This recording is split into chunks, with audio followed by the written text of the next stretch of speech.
Praise the Lord. कहिए कैसे हैं आप सब। विश्वास करता हूं कि आप सब अच्छे हैं प्रभु के अनुग्रह में, प्रभु की दया में। जब हम प्रभु की दया में रहते हैं, अनुग्रह में रहते हैं, तो हम अच्छे ही रहते हैं। आज हम बात करेंगे मनुष्य के प्रति परमेश्वर की योजना।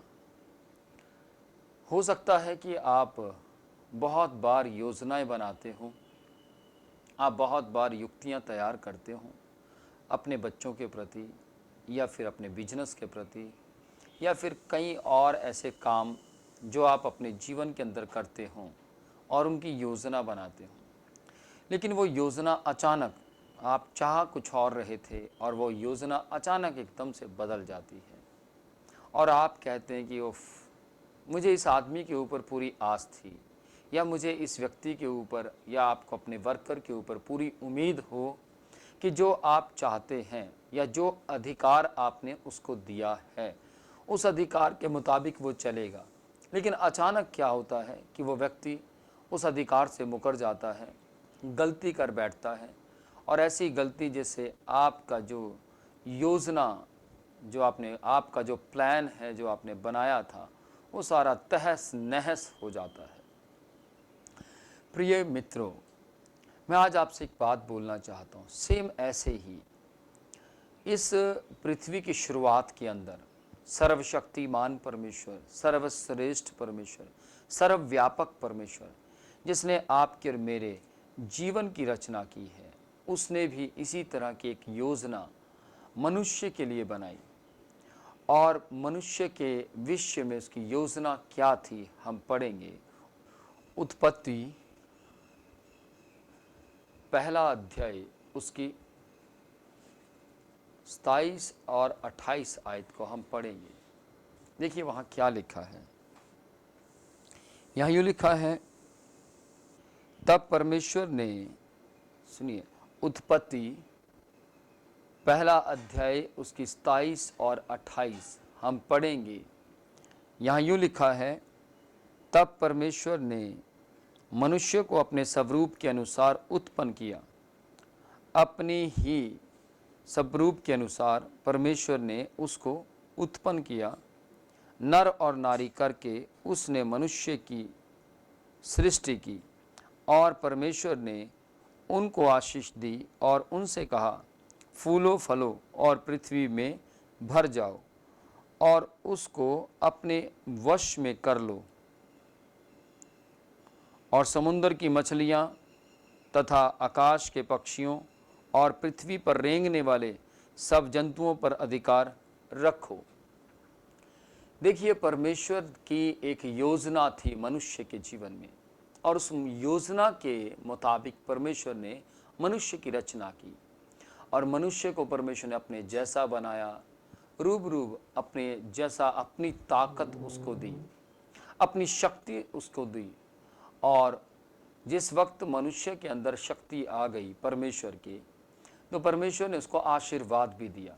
परमेश्वर ने उसे कहा, जाओ, फूलो फलो और पूरी पृथ्वी में भर जाओ और सारी पृथ्वी के ऊपर अधिकार रखो, जंतुओं पर, जीव पर, पक्षियों पर, इन सब के ऊपर अधिकार रखो, और धरती के ऊपर इसके अलावा भी जो कुछ था उन सब के ऊपर परमेश्वर ने मनुष्य को अधिकार दिया। परंतु मनुष्य ने क्या किया?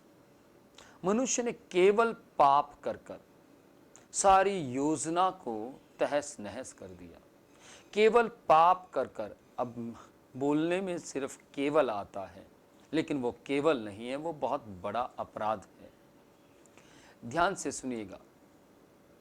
जिन वस्तुओं के ऊपर परमेश्वर ने मनुष्य को अधिकार दिया था, जिन जीव जंतुओं के ऊपर परमेश्वर ने मनुष्य को अधिकार दिया था, उन्हीं जीव जंतुओं की मनुष्य पूजा करने लगा। बड़ी बात है। और जब वो पूजा करने लगा तो परमेश्वर को बहुत अफसोस हुआ, उनको बहुत खेद हुआ इस बात को सुनकर, देखकर कि मनुष्य क्या क्या अब पति और पत्नी के बीच में प्लान बनाए जा रहे हैं। देखता भी था और सुनता भी था। उसके बाद जब मनुष्य ने अपनी मर्जी को पूरा करना शुरू किया, मनुष्य अपनी मर्जी के मुताबिक चलने लगा, मनुष्य अपनी इच्छाओं के मुताबिक चलने लगा और वो पाप में फंसता फंसता और फंसता चला गया। कहाँ वो उन वस्तुओं के ऊपर, कहाँ वो शेर के ऊपर, कहाँ वो हर एक जीव जंतु के ऊपर अधिकारी था, कहाँ वो उन्हीं वस्तुओं से डरने लगा। ये सिर्फ जो पूजा का सिलसिला चला, सिर्फ डर के कारण चला। जैसे ही उन सारे जीव जंतुओं का डर मनुष्य के बीच में आया, वैसे वो उनकी पूजा करने लगा।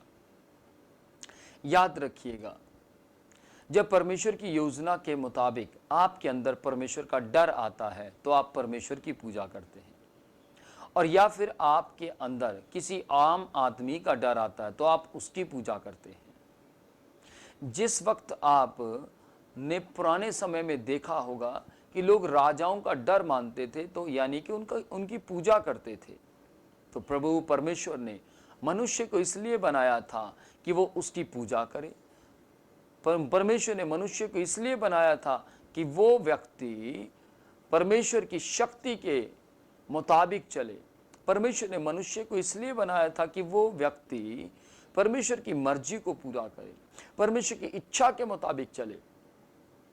तो याद रखिएगा, जब जब हम परमेश्वर के पास आते हैं, यदि हम परमेश्वर के पास आते हैं और अपना जीवन मसीह यीशु के ऊपर अंगीकार करने के द्वारा, मुंह से अंगीकार करने के द्वारा, मसीह यीशु के हाथ में जब हम अपना जीवन दे देते हैं, यदि हम अपनी मर्जी से चलेंगे तो अवश्य हमें अपनी मर्जी का गुलाम बनना पड़ेगा। यदि हम अपनी मर्जी से चलेंगे तो अवश्य हमें अपनी मर्जी की ही पूजा करनी पड़ेगी। इसलिए हमें अपनी मर्जी की पूजा नहीं करनी है, हमें उसकी पूजा करनी है जिसने मनुष्य को बनाया है। परमेश्वर ने जिस योजना के लिए मनुष्य को बनाया था, उस योजना को पूरा करने के लिए प्रभु यीशु मसीह का जन्म इस दुनिया में हुआ। जब प्रभु यीशु का जन्म इस दुनिया में हुआ, तब प्रभु यीशु हम सबके पापों के लिए मारे गए, गाड़े गए, तीसरे दिन मुर्दों में से जीवित हुए। इसीलिए जब हम मसीह यीशु के पास आते हैं, तब हमें सांपों से, बिच्छुओं से या फिर अलग अलग प्रकार की समस्याओं से हमें डर नहीं लगता।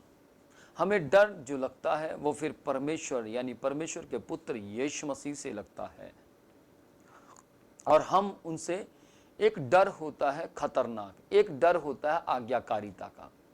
तो अब जब हम प्रभु यीशु के नाम पर विश्वास कर लेते हैं तो हमारे जीवन के अंदर आज्ञा पालन करने का डर आ जाता है, हमारे अंदर परमेश्वर का भय आ जाता है, और हम परमेश्वर के योजना को समझने लगते हैं, क्योंकि हम प्रभु यीशु पर विश्वास करते हैं। तो हम पहले आदम के जरिए मृत्यु में आए, लेकिन दूसरे आदम यानी यीशु मसीह के जरिए जीवन में आए। और जैसे ही हमने दोबारा से वही जीवन को हासिल किया जो पिता परमेश्वर ने आदम को दिया था, तो हम शांति को प्राप्त करते हैं, तो हम आराम को प्राप्त करते हैं। फिर हम झुका हुआ जीवन नहीं जीते, फिर हम दबा हुआ जीवन नहीं जीते, फिर हम हार का जीवन नहीं जीते, परंतु हम विजय का जीवन जीते हैं। Praise the Lord. इसलिए याद रखिएगा, आपको हार का जीवन जीने की ज़रूरत नहीं है, आपको दबा हुआ जीवन जीने की ज़रूरत नहीं है, क्योंकि प्रभु यीशु मसीह उस मृत्यु पर जय पा चुके हैं, उस अशांति पर जय पा चुके हैं, उस दुख पर, मुसीबत पर, कलेश पर प्रभु यीशु जय पा चुके हैं। तो मेरे प्रियजनों, आपको आज के समय में डरने की ज़रूरत नहीं है आम वस्तुओं से। यदि आप उनसे डरते हैं तो आपको उनकी पूजा करनी पड़ेगी, लेकिन यदि आप परमेश्वर का भय खाते हैं तो आप परमेश्वर की पूजा अपने आप करने लगेंगे, क्योंकि सही रास्ता परमेश्वर की पूजा करना है, परमेश्वर का डर मानना है। Praise the Lord. इसलिए परमेश्वर आपको आशीष दे, और आज के बाद इस बात पर ज़रूर गौर करें कि हम क्या कर रहे हैं। यदि हम गौर करेंगे कि हम क्या कर रहे हैं तो हम ज़रूर पहचान पाएंगे कि हमें क्या करना चाहिए।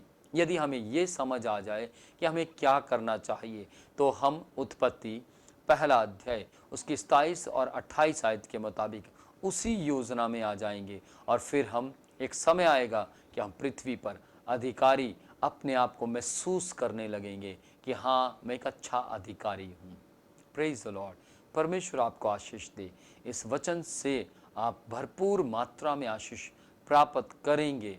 मैं जानता हूँ और बहुत से लोग कर चुके हैं। Praise the Lord. प्रभु के नाम की महिमा हो। और आइए इस वक्त हम प्रार्थना करें। आप अपनी आंखें बंद कीजिए। अनुग्रहकारी परमेश्वर, मैं मसीह यीशु के जीवित नाम में, पवित्र नाम में परमेश्वर प्रार्थना करता हूँ इनके जीवन के लिए। परमेश्वर, इनके जीवन को आपके पवित्र हाथों में सौंप देता हूँ।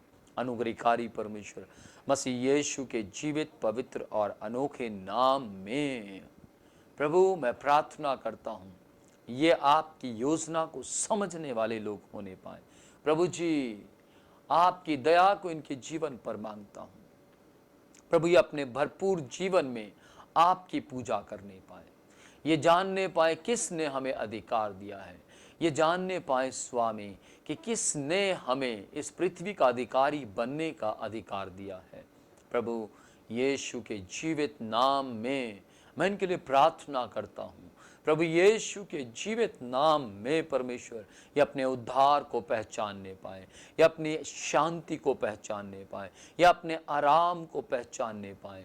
प्रभु जी, ये आपकी दया को पहचानने पाए।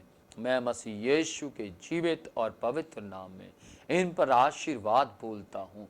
प्रभु, हर प्रकार से अपनी मनमानी करना, अपनी मर्जी करना, ये सारी बातें इनके जीवनों से समाप्त हो जाए।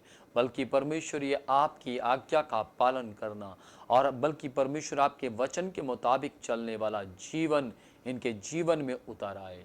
मसीह यीशु के नाम में आशीष मांगता हूँ। आमीन और आमीन। Praise the Lord. May God bless you. प्रभु आपका आशीष दे। जय मसीह की।